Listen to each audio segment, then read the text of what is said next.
Les partisans de certains candidats recalés à l'élection présidentielle suspectent le Conseil électoral d'avoir fait du 2 poids, 2 mesures dans sa sélection. Les cas évoqués concernent le RDPC avec Léon Taylor Nana, Maurice Kamto et Dieudonné Yebga pour le Manidem, Jean Baebek, Yam Timba et Abdourahmane Amadou Baba pour l'UPC, Membouet Chantal Adélaïde pour le Parti Univers.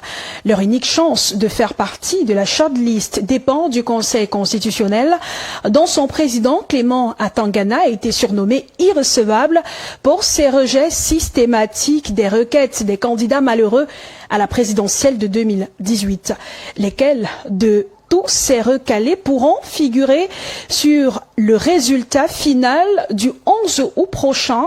La lecture de Jean-Paul Chouniat. Nous allons nous lever pour l'exécution de l'hymne national. Des 70 recalés à l'élection présidentielle de 2025. Les cas de multiples candidats pour l'UPC, le Manidem, Univers et le RDPC suscitent des polémiques depuis la publication de la liste provisoire des 13 admis par le Conseil électoral le 26 juillet dernier.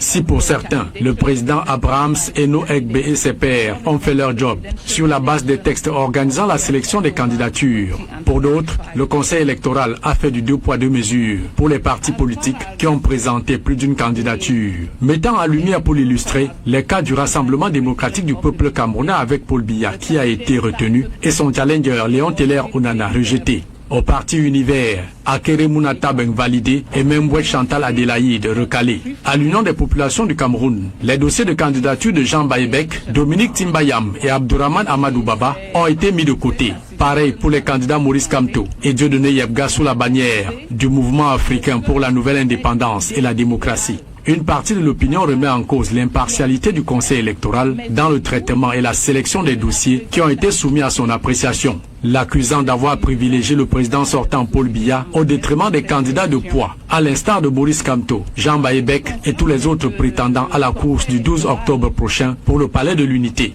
Recalés, leur seule chance de passer repose désormais entre les mains du Conseil constitutionnel, appelé à trancher si tous ces candidats seront réhabilités à concourir au scrutin présidentiel à venir. De la publication de cette liste provisoire le 26 juillet dernier, les recalés ont jusqu'à ce jour minuit pour saisir le Conseil constitutionnel, qui a 10 jours pour se prononcer dans la perspective de la publication de la liste définitive, le 11 août prochain.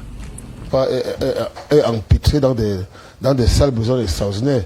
Moi, cette liste, lorsque je l'ai eue, je me suis demandé s'il n'y a pas de gens tapis dans l'ombre qui sont en train de vouloir désintégrer ce pays parce que, voyez-vous, le droit au vote ou le droit à la candidature sont des droits fondamentaux, inhérents même, n'est-ce pas, à la personne humaine.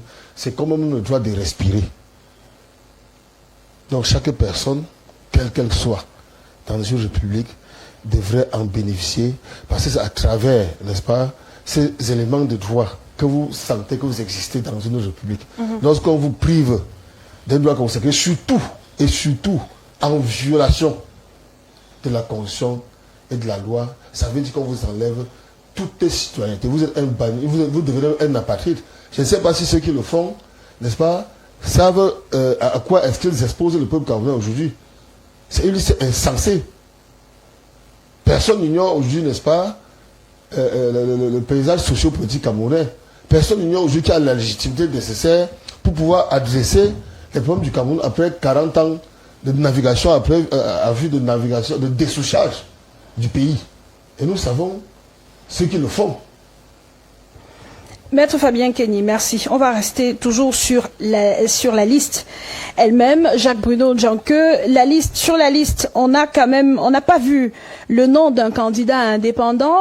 Pour cette élection, ils étaient environ 27 à avoir soumis leur dossier de candidature. Aucun dossier validé par Elections Cameroun. Finalement, les candidats indépendants, ils n'ont pas droit à une participation à l'élection présidentielle, de votre analyse? Je pense que ELECAM est une institution qui a ses règles, qui respecte un certain canevas prescrit par la loi. Et si les candidats indépendants, qui étaient au nombre de 27, comme vous le dites, n'ont pas été retenus, je pense que c'est surtout parce qu'ils n'avaient pas les signatures. Parce que vous savez, il y avait quand même 300 signatures qui étaient exigées pour pouvoir être candidat. Donc, beaucoup n'ont sûrement pas présenté ces signatures-là, ces différents avalistes. Et aussi, il y avait la question de 30 millions quand même, la caution. Donc, je pense que Elekam a tous ses atouts pour, n'est-ce pas, invalider certaines candidatures. Parce que le maître a dit tout à l'heure que il se plaint du fait que je pense qu'il ne faut pas qu'on confonde le populisme et la loi. Nous avons des candidats qui sont très populaires. Nous avons vu la liasse sur les réseaux sociaux un peu de partout. Mais est-ce que ces candidats qui ont été rejetés se sont conformés aux exigences de la loi? Parce que, voyez-vous, le populisme crée des effets parfois différents des attentes. On est populaire, on se dit que, voilà, parce qu'on est populaire, on doit pouvoir traverser ou bien transgresser certaines lois. Et en fin de compte, on se retrouve calé, tout simplement, parce qu'on n'a peut-être pas été assez vigilant. J'espère que tous ces candidats qui ont été recalés et qui ont fait recours au niveau du Conseil constitutionnel pourraient mieux se prévaloir et puis certains pourront être réintroduits pour que la fête soit belle. Surtout, vous savez que les élections, c'est d'abord une fête. Donc les présidentielles, c'est une fête. Donc, il faut qu'elle soit belle et qu'elle soit dans la paix. Au-delà des candidats recalés dont les partis ont enregistré plus d'un dossier de candidature à Elections Cameroun, il y a les candidats indépendants, ceux dont les partis n'avaient pas d'élus, mais qui ont tout de même soumis un dossier de candidature. Le Conseil électoral a donc rendu public les résolutions de sa 3e session ordinaire, tenue le week-end dernier, le 26, jour de la publication de la liste. Et dans ce document, il est dit que sur les 70 dossiers de candidature rejetés, la plupart n'avaient pas les 300 signatures demandées. Ça faisait partie des critères, 300 signatures de personnalité. Certains n'avaient pas le reçu de versement du cautionnement de 30 millions de francs CFA. D'autres n'avaient ni extrait d'acte de naissance, ni certificat de nationalité. Donc, en gros, on avait beaucoup de dossiers incomplets. Donc, professeur Tim Chouan, il y a beaucoup, dès la convocation du corps électoral, qui avait parlé de candidature fantaisiste. Quand on a la sortie du Conseil électoral, donc, qui donne les différents motifs, et qu'on se rend compte que un candidat à la candidature n'a même pas pu déposer l'extrait de son acte de naissance, il y a de quoi donner raison à cela. Oui, effectivement, la publication aujourd'hui, n'est-ce pas, des résolutions complètes du Conseil électoral d'Elekam a permis quand même de s'interroger sur, n'est-ce pas, le sérieux de ceux qui ont postulé à l'élection présidentielle. Et le nombre qui a été publié aujourd'hui suscite, n'est-ce pas, des interrogations curieuses sur, n'est-ce pas, la conception de la fonction présidentielle dans notre pays, n'est-ce pas, parce qu'on a quand même enregistré 82 candidatures. 83 candidatures, ce qui est extrêmement pléthorique. Mais au fond, on se rend compte qu'il y a beaucoup d'aventuriers, n'est-ce pas, qui sont arrivés. Alors, l'une des lectures, n'est-ce pas, que l'on fait de cette pléthore de candidatures, notamment animée par des aventuriers, n'est rien d'autre que la banalisation de la fonction présidentielle. Je crois que chacun estime aujourd'hui, peut-être au regard du bilan que le régime sortant nous laisse, qu'il peut peut-être aussi ambitionner de devenir président de la République et peut-être faire mieux, sinon peut-être comme, n'est-ce pas, le président sortant. Donc, c'est l'impression que cela donne. Mais je crois qu'Elekam peut-être doit pouvoir voir sa modalité de fonctionnement. Parce que accepter des candidatures qui ne sont pas complètes, des dossiers qui ne sont pas complets, cela pose quand même un problème. Parce que les conditions d'éligibilité sont fixées par le Code électoral, je crois depuis l'article 116. Et puis la liasse constitutive du dossier de candidature est précisée par l'article 122. Alors, ce matin, j'ai appris, n'est-ce pas, du compatriote Hervé Emmanuel Com, qu'au dépôt du dossier, on vous remet un récépissé qui mentionne déjà les observations d'Elekam. Et si cette observation est de dire que le dossier est incomplet, Mais pourquoi est-ce qu'on l'admet? Je crois qu'on peut notifier ce récépissé, on peut remettre ce récépissé-là à l'intéressé avec le motif pour que l'individu n'ait pas à se plaindre ultérieurement, n'est-ce pas, qu'il a été bloqué arbitrairement. Et là, ça permettrait, n'est-ce pas, un filtrage en amont qui ferait que finalement le travail de l'ECAM ne va s'appesantir que sur les dossiers quand même qui présentent une apparence de sérieux, n'est-ce pas, de par sa complétude d'abord, mais aussi de par l'apparente régularité, n'est-ce pas, des pièces qui constituent ce dossier-là. Donc, et puis, je crois, si la loi a donné à Elecam, n'est-ce pas, le droit de filtrer les candidatures, mais il faut bien s'attendre à ce que certaines soient retenues et que d'autres ne le soient pas. Évidemment. Elle n'a pas une obligation de rejeter les candidatures. Mais si au regard de la loi, il y a des candidatures qui ne satisfont pas les exigences, elles doivent naturellement être rejetées. Mais ce qu'il faut éviter, c'est le traitement discriminatoire, le traitement politicien, n'est-ce pas, des dossiers. Parce que lorsqu'on examine aujourd'hui les motifs de rejet qui ont été communiqués, alors lorsque j'ai regardé le tableau, n'est-ce pas, des candidatures telles que présentées par Elecam, je crois quand même qu'on a noté, pour ce qui est par exemple de la candidature qui fait tellement jaser, qu'il y avait 5 autres partis qui avaient des candidatures multiples. Si mes souvenirs sont bons, c'est le RDPC, l'UPC. 7 au total. 7 partis ayant des candidatures multiples, l'UPC, le MPCN, le RDPC naturellement, le Manidem, Oui. le MSC, le RGPC et puis le parti Univers. Voilà. Alors vous allez donc voir que des 7 partis, il y a quand même 2 dont l'un des candidats a pu être retenu. Donc cela donne l'impression que les mêmes soins n'ont pas été donnés au traitement des dossiers supposés présentés par les autres partis. Parce Justement, professeur Tim Chuan, c'est la question que je voulais adresser à Raymond Biry. 7 partis politiques avaient plus d'un candidat ayant soumis un dossier de candidature à Elections Cameroun. Parmi les 7, 2 ont vu l'un des candidats validé, notamment le RDPC avec la candidature de Paul Biya, Univers avec celle de Keremouna. Pourquoi, selon vous, ces 2 sont passés et pourquoi pas les autres? On a quand même sur la liste le MPCN, on a le Manidem même, on a l'UPC, autant de partis qui auraient pu aussi voir l'un de leurs candidats passer au Conseil électoral. Merci, votre question est pertinente, mais permettez-moi de revenir sur la liste elle-même telle que publiée. Oui, la publication de la par liste. le Conseil électoral. Vous voyez, cette liste est à l'image du Cameroun que nous voulons construire depuis 43 ans, tout simplement. C'est-à-dire? Quand vous regardez cette liste, elle est révélatrice de la diversité camerounaise, tout simplement. Vous retrouvez dans cette liste des noms avec des consonances socio-anthropologiques venant des 4 coins du Cameroun. Quand vous regardez cette liste, vous voyez des vieux, vous voyez des jeunes, vous voyez une femme. Bien que une femme sur 13, c'est un peu regrettable, mais elle est quand même là.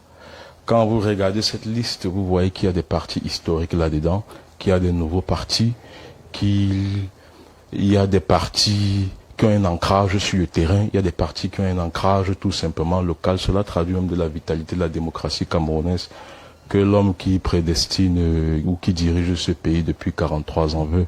Mais Raymond Biry, ces détails dont vous parlez ne faisaient pas partie des critères de validation des dossiers de candidature. Le Conseil électoral ne regardait pas l'appartenance géographique du candidat ayant soumis un dossier, encore moins l'ancienneté du parti politique ou l'âge du postulant.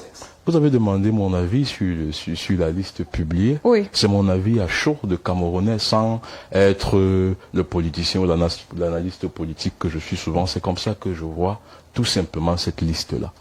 Voyez-vous, maintenant, pour revenir à votre deuxième question ou à votre première question, vous avez demandé pourquoi un traitement 2 poids 2 mesures, tout ça. D'abord, professeur Assemblée, vous avez semblé induit professeur en erreur. Il y avait peut-être 7 listes avec doublons, mais quand on a publié, la majorité de cette liste ont été éliminées, sauf 2 cas, justement, le cas du RDPC et le cas de Univers. Vous avez présenté ça comme si les 7 listes avaient été Non, sept listes ont été retenues, 7 listes qui avaient plus d'un candidat, 2 ont été validées par le Conseil électoral. Voilà. Très bien, 2 ont été validées et non 7, c'est comme ça qu'on a présenté cela ici. Okay. Bon, pour vous dire vrai, maintenant il faut entrer dans le fond, au-delà de la forme et de la diversité qui est belle que j'ai rappelée. Il faut dire tout simplement, quand vous regardez les 13 partis politiques dont les candidatures ont été validées, vous allez voir à première vue que ceux des partis politiques qui, avec un président à sa tête, une présidence pas querellée, un leadership pas querellé, pour la plupart, tous ont été validés. Première observation. Le PCN n'a pas de problème. Le PCN, ses problèmes sont résolus par la justice. Il y a peu, le PCRN avait encore des problèmes. Mayo, laissez-moi poursuivre. Allez-y. Laissez-moi poursuivre. Je vous dis, première chose qu'on constate, c'est que tous les partis qui n'ont pas de querelle intestine, qui ont un leader affirmé, reconnu sur son passé. Deuxième observation, vous allez voir que il y a eu un certain nombre de partis où les leaders reconnus, incontestés devant la loi, devant les autres militants de leur parti, ont cédé la place soit à des jeunes et il n'y a pas eu de problème. Maintenant, vous allez voir qu'en troisième observation, c'est le cas de ces 2 partis que vous venez de citer, le RDPC et l'Univers. Vous allez voir que ces partis aussi, c'est des partis qui ont des présidents connus. Leurs textes ont permis d'investir des candidats tout simplement. Et ceux qui se sont aventurés, sans avoir l'investiture du parti, à aller s'investir par eux-mêmes, n'avaient pas les autorisations préalables pour être investis ou les documents pour être investis tout simplement. Quand vous prenez le cas, vous savez, dans les statuts du règlement intérieur du RDPC, dans les statuts du règlement intérieur, l'article 27 alinéa 3 dit quoi? Le président du parti est le candidat à l'élection présidentielle en tout temps, quelles que soient les conjonctures, quelles que soient les circonstances. Ça veut dire que congrès ou pas, nos dévanciers ont eu l'intelligence, la sagesse de mettre cet article dans les statuts. Mais cet article a été attaqué par votre camarade. Justement, laissez-moi, j'en viens. Cet article a donc été attaqué, mais est-ce que lui, il a qualité même à attaquer cet article, si on veut questionner sa qualité? Lui, il est venu déposer sa candidature, mais sa investiture du parti. Et c'est le même cas avec Univers. Univers a investi à Keremouna par l'entremise de monsieur le professeur Kouvondo. La dame qui est venue déposer après, qui l'a investi? Je vous pose la question. Qui l'a investi dans le parti Univers? La dame, on l'a eu justement sur ce plateau par téléphone. Ouais. Elle qui conteste également la qualité du professeur Kouvondo comme président du parti Univers. Si elle conteste... Elle dit avoir été investie par son président à elle du parti. À son président à elle. Et vous avez donné le nom de ce président? Monsieur Atangana. Monsieur Atangana. Vous voyez que ça s'inscrit un peu dans l'effet du buzz tout simplement. Et maintenant, il y a des candidats qui sont restés, sur ceux qui ont présenté 2 candidats, notamment le Manidem et je pense l'UPC. 3 candidats pour l'UPC. Voilà. Bon, ils sont restés sur le carreau. Maintenant que le Conseil électoral a publié les listes, je ne veux pas revenir sur les discours politiciens, les débats politiciens qui ont eu cours avant la convocation du corps électoral et tout ça. Je dis simplement que maintenant le processus est lancé. Ils vont rester au niveau du Conseil constitutionnel. S'ils ont des arguments, des documents probants, on verra. Ils seront tout simplement retenus. Sinon, l'histoire de la République va s'écrire sans eux, tout simplement. Jacques Bruno Djanke, Raymond Biri a parlé du cas PCRN, un autre cas de parti du MP, Mouvement Progressiste. On sait que ce sont ces 2 partis qui, il y a quelque temps, avaient des problèmes au niveau de leur présidence. Les présidents, la qualité de leur président était contestée, le cas de Cabral Libi, le cas de Hilaire Zipan. Le Conseil électoral valide les dossiers de candidature sans contestation. Est-ce à dire de façon claire et en français facile que au sein du ministère de l'administration territoriale où ça coinçait encore il y a quelque temps, c'est passé finalement pour que les candidatures aussi soient validées aujourd'hui? Vous voyez, il y a un désordre, il y a un désordre apparent. Dans tout ce que vous êtes en train de dire, il y a un désordre apparent parce que ces candidats qui valident la présidence des partis politiques, je crois que c'est le MINAT. C'est le MINAT qui prend acte, et c'est la justice qui décide en cas de conflit. n'est-ce pas, ces parallèles-là se retrouvent dans un point dynamique. Et c'est ce point dynamique-là maintenant qui permet à Elecam d'investir, d'accepter ou bien d'invalider la candidature d'un postulant, d'un candidat. Alors, je pense que apparemment, de ce qu'on peut constater, c'est qu'il y a un gros désordre. Il y a un gros désordre au niveau de l'administration territoriale, ou bien un défaut de communication à temps réel, n'est-ce pas, pour pouvoir édifier les populations, pour pouvoir édifier, n'est-ce pas, et même les candidats des partis politiques sur la vérité en ce qui concerne qui décide de quoi. Parce que c'est quand même regrettable qu'on se retrouve dans une élection présidentielle avec des candidats du même parti, n'est-ce pas, qui postulent au même poste, sans que l'organe régulateur, ou bien que le patron, comme il aime bien s'appeler, je dis le MINAT, hein, ne fasse un communiqué même avant. Tous ces partis-là qui sont retardés et qui se revendiquent chacun à son niveau d'être président de tel parti ou de tel autre parti, qui va décider? Qui va décider? Voilà, maintenant, on va aller au Conseil constitutionnel. Qui va décider? Parce que le Conseil constitutionnel, moi je suis en train de voir que le Conseil constitutionnel va rejeter beaucoup de dossiers, encore une fois de plus, sur des vices de forme. Parce que quand le Manidem proclame que son président c'est Anis Ekane, que nous connaissons tous d'ailleurs, parce que moi j'ai été très surpris d'entendre parler de Yebga, n'est-ce pas, que Manigam dit que c'est lui le président. Et le Minat qui devait couper, qu'on ne dit rien. Et que l'autre parti, vous avez parlé d'un autre parti là. Lequel? Univers. Le parti Univers. Okay. Univers, aujourd'hui. Et que la présidence de Koumvondo, que nous connaissons tous, est remise en cause. Ça veut dire qu'il y a un gros problème de fond. Il y a un gros problème sur le plan juridique et sur le plan administratif. Et ça, c'est des problèmes qu'il faut résoudre, qu'il faut corriger. Parce que si on ne les corrige pas et qu'on aille à la Cour constitutionnelle, je crains fort que la Cour constitutionnelle ne se déclare incompétente. Parce qu'il y a un problème juridique au fond. Il faut résoudre ce problème juridique. Qui est le président de quoi? Qui est réellement le président de quoi? Et si c'est le MINAT qui déclare qui est le président, il faut bien que le MINAT démontre par les faits, n'est-ce pas? Par les faits de justice. Pourquoi tel ou tel est président et tel ne l'est pas? Parce que le MINAT n'a pas qualité pour désigner, pour décider de qui est président d'un parti politique.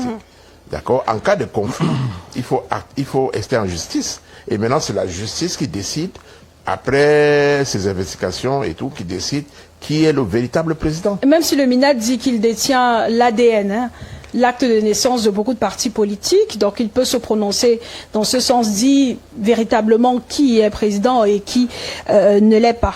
Oui, mais il a un ADN des partis politiques. Oui.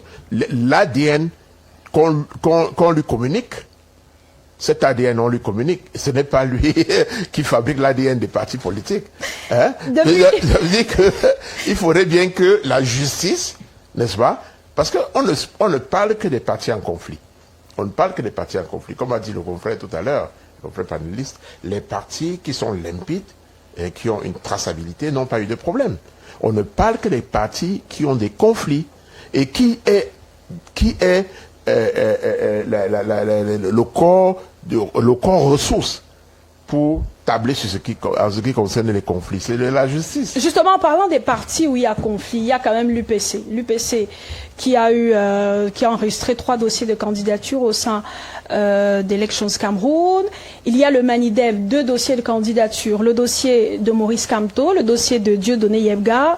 Et pour les 2 partis notamment, même si les autres figurant sur la liste des 7 partis politiques ayant plus d'un candidat enregistré, ayant déposé des dossiers au Conseil électoral, on parle de pluralité d'investiture.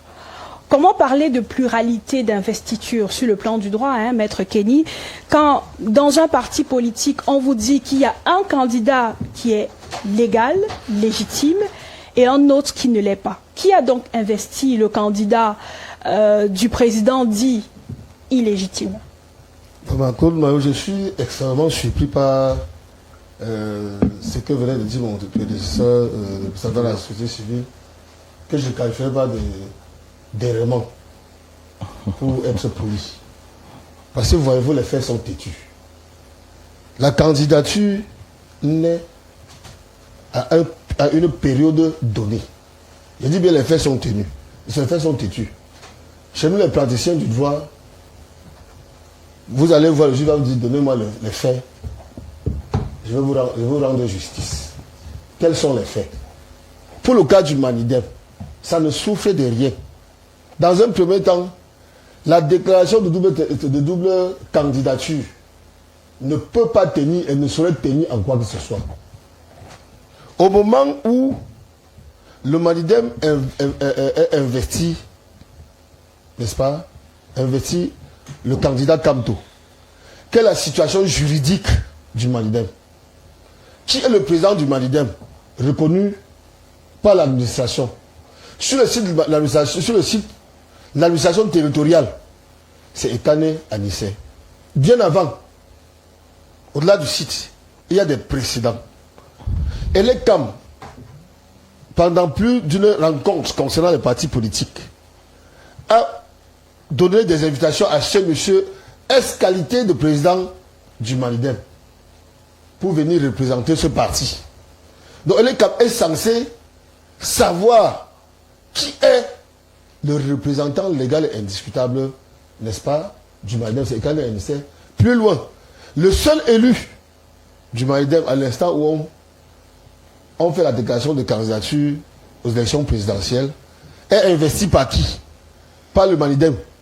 À travers qui? Le président Anissé Ekane. Qui a la légitimité nécessaire. C'est-à-dire que l'administration a enterré sur la théorie des droits acquis. Il n'y a aucune contestation sur ce plan-là. Sur le plan légal. D'où vient-il donc maintenant que par la chute, n'est-ce pas, l'administration croit pouvoir ressusciter quelqu'un qui avait été exclu de ce parti? Est-ce que c'est l'administration qui le ressuscite? C'est l'administration qui le ressuscite. Vous avez vu, je ne sais pas où va ce pays.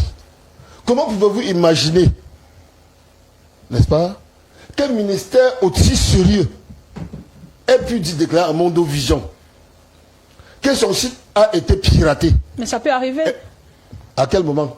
Des sites sont piratés tous les jours. Quand bien le site aura été piraté, ce n'est pas innocent. Quand bien le site aura été piraté, quelle a été la réaction de l'administration? Cette administration est venue nous conforter dans le fait que c'est Anissé Ekane qui est le président du Manidem, en déclarant, c'est écrit, c'est un communiqué radio, en déclarant que le nom du légitime président aurait été remplacé par le nom d'un tiers, qui a été affiché là avec une composition de bureau dont l'un des membres a déclaré n'être en rien concerné par cette forfaiture. L'administration l'a assumé. L'administration territoriale l'a assumé. Donc sur le plan de la représentation, quand on entend parler de désordre dans les partis politiques, moi ça m'étonne. En réalité, il se trouve que depuis pratiquement 2018,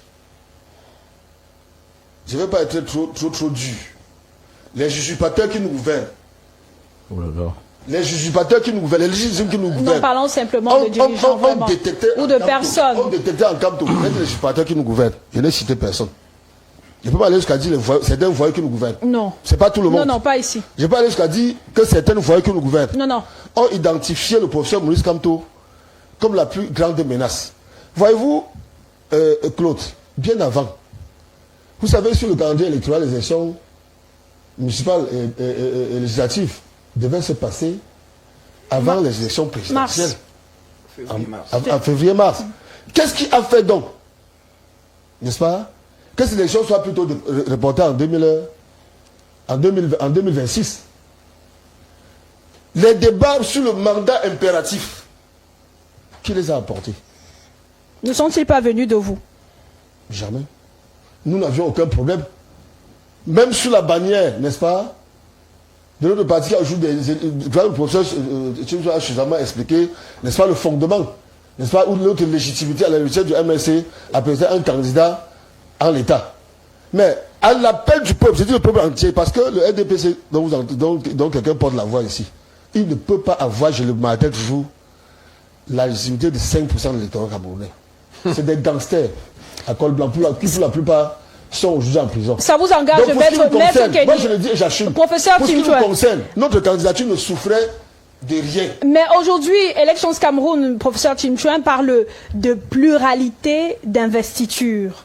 Ça ne ressort d'aucun texte de loi. Pluralité d'investiture veut dire qu'il y a 2-3 candidats qui ont été chacun investis. Est-ce que ça veut dire en français facile qu'on a dans le parti, dans le Manidem, le professeur Maurice Kamto qui a été investi, Dieudonné Yebga qui a été investi, à l'UPC, Yam Timba investi par une faction de l'UPC, Abdourahmane Amadou Baba investi par une autre faction de l'UPC, Jean Baebek par une faction de l'UPC. Et si ces factions donc ont investi ces différents candidats, qui leur a donné l'autorisation de le faire ou de fonctionner? Est-ce que l'administration reconnaît 3 UPC, 2 Manidem en français facile?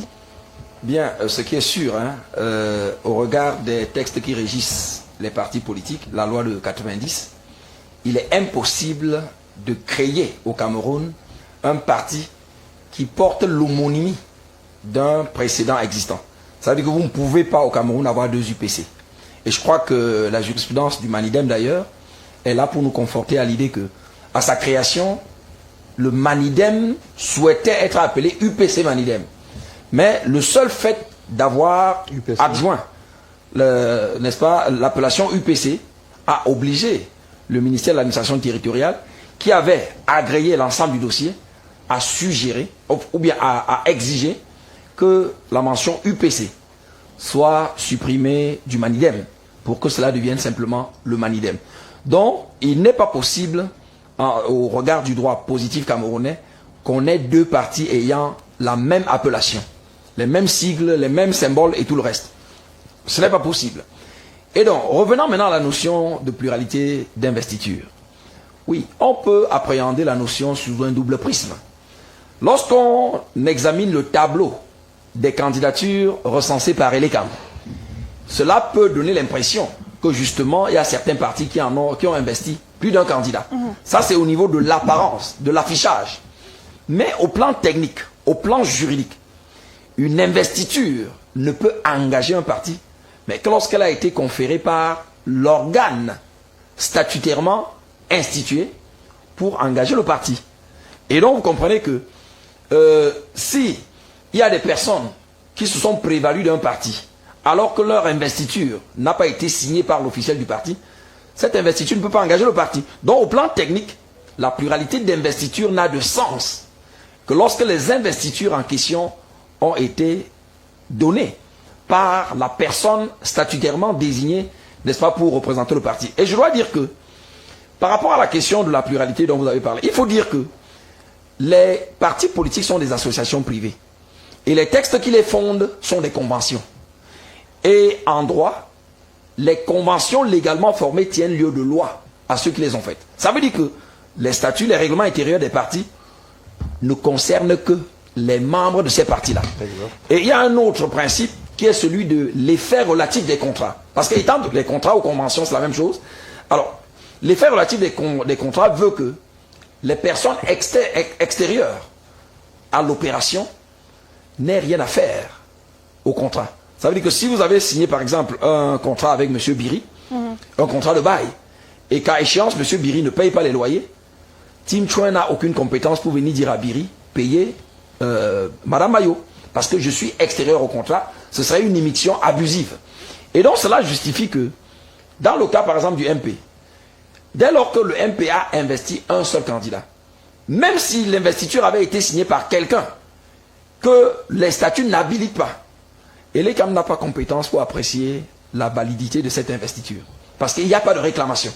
Et donc, l'ECAM ne peut pas, d'autorité, s'impliquer dans l'examen, n'est-ce pas, de la régularité d'une investiture. Dès lors qu'il y a un acte appelé acte d'investiture, le dossier devrait être conforté. À moins que, après l'acceptation de la candidature, il y ait une réclamation, n'est-ce pas, qui serait portée donc devant le Conseil constitutionnel. Mais dans le cas de la pluralité d'investiture, comme je l'ai dit, il fallait, dès lors qu'il y a pluralité d'investiture, et l'ECAM, en tant qu'organe chargé d'opérer un premier filtre, est obligé en ce moment d'identifier la personne capable d'engager le parti. Et dès lors que il apparaît clairement que les investitures ont été signés par deux personnalités différentes, il y a une certitude qu'un des dossiers ne peut pas engager le parti. Mais je crois que c'est la situation qu'on a retrouvée dans le Manidem, parce que si l'un a été investi par le professeur, par le président Ekane Anissé, et l'autre par M. Dieudonné, bon, je ne sais pas qui a signé son acte d'investiture, il va de soi que l'une des investitures ne pouvait pas engager le Manidem en tant que parti. Et donc, à ce moment-là, la posture qu'aurait adoptée l'ECAM aurait été celle qu'elle a adoptée, par exemple, pour l'Univers ou bien pour le RDPC. Et l'ECAM avait des ressources pour délibérer sur les deux candidats, au moins pour retenir une, sur la base de la vraisemblance, quitte à ce que, en cas de contestation, que les recours soient exercés et que dans le cadre du débat contradictoire qui aura lieu devant le Conseil constitutionnel, que la vérité